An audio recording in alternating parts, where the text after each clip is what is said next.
కి సంబంధించినటువంటి వాళ్ళు. ప్రభుత్వాన్ని శాసనాలు చేసేది నాయకులు, శాసనాలు చేసేది ప్రజాప్రతినిధులైతే ఆ శాసనాలను సవ్యంగా ఇష్టానుసారంగా కాదు, చట్టం ప్రకారం ప్రభుత్వం చెప్పినా సరే మీరు చేసేది తప్పు, ఎగ్జిక్యూషన్ దగ్గరకు వస్తే అది మా బాధ్యత, మీరు సైలెంట్గా కూర్చోండి అని చెప్పేటటువంటి పవర్స్ ఉన్నటువంటి వాళ్ళని ఒక డెలివరీ చేసేటటువంటి ఒక మెకానిజంగా సంబోధించడం ఎంతవరకు కరెక్టు? మీ ప్రభుత్వం చేతగాంది అని చెప్పేసి పేర్ని నాని గారి వ్యాఖ్యలని ఏ విధంగా చేస్తున్నారు మీ ప్రభుత్వం? చెప్పండి మేడం.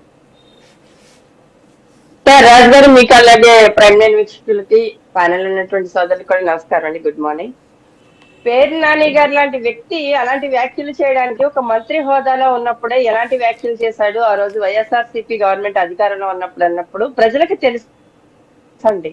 అంటే ప్రజల్లో ఒక మహోన్నతమైనటువంటి వ్యక్తిగా రాజకీయంగా కానీ ఇటు మూవీ పరంగా కానీ ఎదిగినటువంటి పవన్ కళ్యాణ్ గారిని ఏ రకంగా ప్రెస్ మీట్లు పెట్టి తిట్టాడు అన్నది కూడా తెలుసు. ప్రజలందరూ చూసారు ఆ రోజు. ఇలాంటి ఆక్పాక్ కరియేపాక్ లాంటి ఇలాంటి పకోడీగాడి మాటలని మా కూటమి ప్రభుత్వం పట్టించుకోవాల్సినటువంటి అవసరం లేదు సార్. ఒక ఐఏఎస్ ఐపీఎస్ ఆఫీసర్లని జైలుకు పంపించినటువంటి ఘనత గత వైసీపీ పార్టీకి కానీ గత వైసీపీ ప్రభుత్వానికి కానీ ఉండి ఉండొచ్చు, కానీ మా కూటమి ప్రభుత్వంలో ఎప్పుడూ లేదు. అలాగే చంద్రబాబు నాయుడు గారి గౌరవ ముఖ్యమంత్రి గారు ముందు కూడా ముఖ్యమంత్రిగా చేసుకున్నారు. ఆయన టైంలో కూడా గవర్నమెంట్ ఆఫీసర్స్ ఎవరు కూడా జైలుకి వెళ్ళినటువంటి పరిస్థితులు లేవు, రావు కూడా. అంటే ఇలాంటి పకోడీగాడి మాటలు ఎలా ఉంటాయంటే సార్, అంటే చూడండి, వీళ్ళ దగ్గర ఏమి స్టఫ్ ఉండదు, మ్యాటర్ ఉండదు. 1,00,00,000 సంతకాల సేకరణ అని మాట్లాడారు, ఫెయిల్ అయ్యింది. అంటే వీళ్ళ హయాంలో చేస్తే ప్రభుత్వం ఇదే అధికారులతో సమీక్షలు చేస్తే అది పరిపాలన, ప్రజా పరిపాలన. అదే కూటమి ప్రభుత్వం లో చేస్తే కాలక్షేపం అన్నమాట. అంటే బఠానీలుతో పోలిస్తున్నారు, బఠానీలు తిన్నట్టుగా చేస్తూ ఉన్నారు అని చెప్తూ ఉన్నాడు ఈ పేర్ని నాని. బఠానీలాగో లేకపోతే ప్రజాజనాన్ని పందుకొక్కులాగో దోచేసి తిన్నటువంటి గనుడు ఎవరైనా ఉన్నారంటే అది పేర్ని నాని లాంటి వ్యక్తి. ఎందుకంటే అప్పుడు చూసాం, అప్పుడు కూడా ఉదాసీనంగా వ్యవహరించి పేర్ని నాని గారు భార్య జయప్రద గారు ఏ రకంగా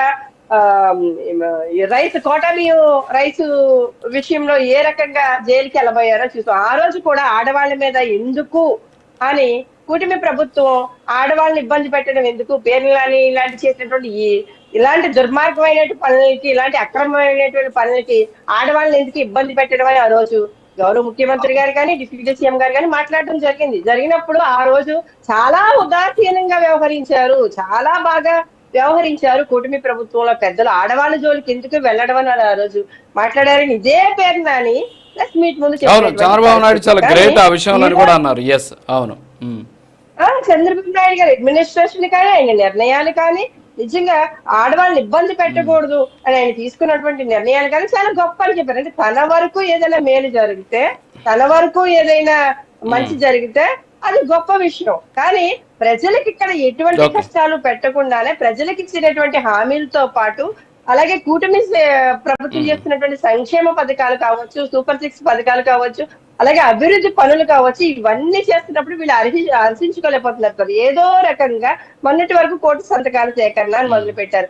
ఈ రోజు మళ్ళీ కాలక్షేపం చేస్తున్నారు. అంటే వీళ్ళు కాలక్షేపం చేస్తున్నారు, రాజకీయ నిరుద్యోగులుగా మిగిలిపోతామేమో అని వైసీపీ నాయకులు కాలక్షేపం చేస్తున్నారు. ఏదో పెయిన్ గెస్ట్ గా వచ్చి వెళ్తున్నాడు జగన్మోహన్ రెడ్డి, ప్రెస్ మీట్ల కోసం పెయిన్ గెస్ట్ గా వచ్చి వెళ్ళడం, లేకపోతే ఏదో ఒక హడావుడి చేయడం.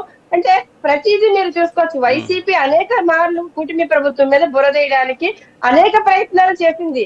ఆఖరికి 1,00,00,000 సంతకాల సేకరణ దాకా కూడా మొత్తం ఫెయిల్యూర్ చేసినటువంటి ప్రతి కార్యక్రమం ప్రభుత్వ వ్యతిరేక కార్యక్రమం అని చెయ్యడం, ప్రజల్లో అవాసు పాలవడం, అంటే పూర్తిగా అనుమానాలు తప్ప అక్కడ వాస్తవాలు లేవు. దాదాపు 1,04,00,000 కాదు మేడం, 1,04,00,000కు పైచులకు సంతకాలు పెట్టించుకున్నారు, సంతకాల సేకరణ చేశారు, ప్రజల నుంచి తీసుకున్న సంతకాలను తీసుకెళ్లి గవర్నర్ గారికి అందజేశారు. మరి వాళ్ళు సక్సెస్ అంటున్నారు, మరి మీరు ఫెయిల్యూర్ అవుతున్నారు మరి అంటున్నారు. మరి అన్ని కోట్ల సంతకాలు చేశారు కదా, మరి ఎలా ఫెయిల్యూర్ అవుతుంది సార్? ఒక బటన్ నొక్కి ప్రజల అకౌంట్ లో కాకుండా వైసీపీ నాయకుల అకౌంట్ లోకే డబ్బులు పోయినటువంటి పరిస్థితి. ప్రభుత్వ ఆస్తులను ఏ విధంగా వీళ్ళు కబ్జా చేసి రాయించేసుకున్నారు ఆ రోజు అన్నది కూడా తెలుసు. అంటే ప్రజల ఆస్తుల మీద కూడా జగన్మోహన్ రెడ్డి బొమ్మేసుకోవడానికి పాస్బుక్ల మీద కూడా వచ్చేసినటువంటి పరిస్థితి. ఇలాంటి వ్యక్తులకి కోర్టు సంతకాలు సేకరించడం, వాళ్ళు ఏర్పాటు చేసుకున్నటువంటి ఒక గ్యాంగ్, ఒక మాఫియా లాంటి వ్యవస్థ, వాలంటీర్ వ్యవస్థను ఉపయోగించుకోవడం కావచ్చు. అలాగే ఇలా ఫోర్జరీ సంతకాలుగా అలవాటు పడినటువంటి వ్యక్తులు ప్రజల సంతకాలు సేకరించడంలో పెద్ద పనేం కాదని అనిపిస్తుంది సార్. అంటే అవి పూర్తిగా ప్రజలు పెట్టినటువంటి సంతకాలు కాదు.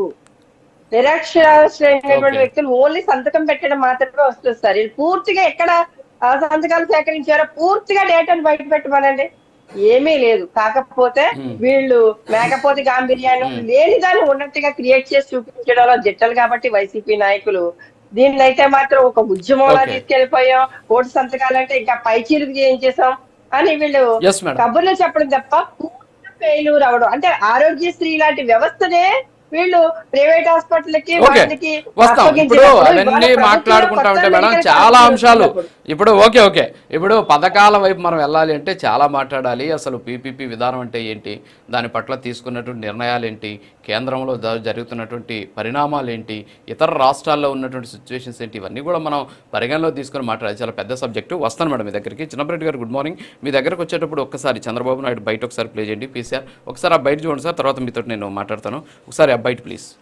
మీరు బాగా చేశారని మీరు అనుకుంటున్నారు, ఎండ్ అవుట్కమ్ రావడం లేదు. మీరు బాగా చేశామని అనుకుంటున్నాం నేను కూడా, కానీ ప్రజలు మెచ్చడం లేదు. ఏ స్టేక్ హోల్డర్స్ కోసం పనిచేశామో వాళ్ళు మెచ్చకపోతే దెర్ ఇస్ సంథింగ్. ఒక డిపార్ట్మెంట్ అవుట్ స్టాండింగ్ పర్ఫార్మెన్స్ ఉంది, ఒక డిపార్ట్మెంట్ ఇంకా పికప్ కాలం. ఇలాంటివి కూడా సమస్యలు ఉన్నాయి. అందుకే నేను వారానికి ఒక 3-4 గంటలు డేటా మీద కూర్చుంటాను. మీరు బాగా చేశారని మీరు అనుకుంటున్నారు. ఎస్, చంద్రబాబు గారు విన్నారు. చంద్రబాబు నాయుడు గారు ఏమన్నారంటే మీరు బాగా చేశారని చెప్పేసి అనుకుంటున్నారు, అట్ ది సేమ్ టైం మేము కూడా బాగా చేసాం అనుకుంటున్నాము, కానీ అవుట్కమ్ సరిగా రావట్లేదు. ఎవరికైతే మనం ఇవ్వాలనుకున్న స్టేక్ హోల్డర్స్ ఉన్నారో వాళ్ళు సంతృప్తిగా లేరు. కాబట్టి మన